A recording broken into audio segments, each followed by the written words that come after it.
आप सुन रहे हैं शिवानी रिकॉर्डिंग स्टूडियो की शानदार प्रस्तुति। फसई बहुगे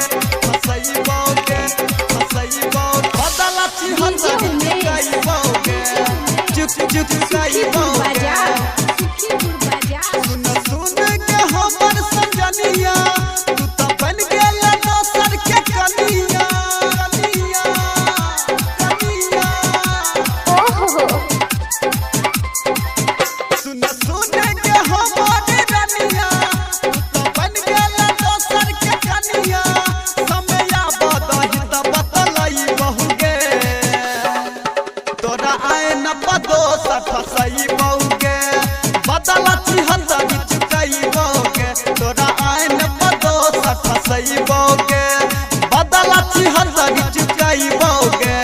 अच्छा फसई बहुगे बदला चिहत बिचुकई बहुगे। आप सुन रहे हैं शिवानी रिकॉर्डिंग स्टूडियो की शानदार प्रस्तुति। तोरा आइन पसुन संजनिया दोसरा के पटैबोगे थूक फेंकै छियो मोबाइल पर कहियो न फोन करबोगे कहियो न फोन करबोगे। अच्छा तोरा आइन पसुन संजनिया दोसरा के पटैबोगे थूक फेंकै छियो मोबाइल पर कहियो न फोन करबोगे।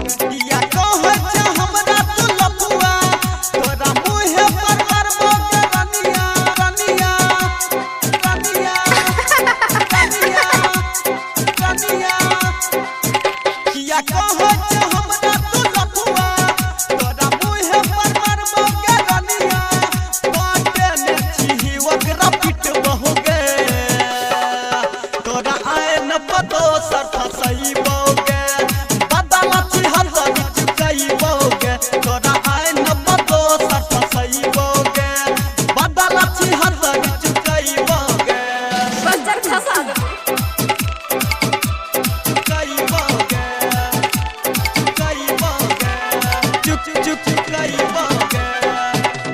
आप सुन रहे हैं शिवानी रिकॉर्डिंग स्टूडियो की शानदार प्रस्तुति।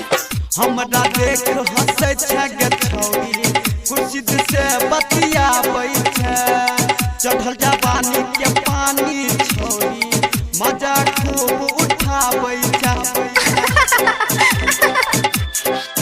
हाँ हमरा देख हंसै छै गे छौरी कुर्सी से बतियाबै छै चढ़ल जवानी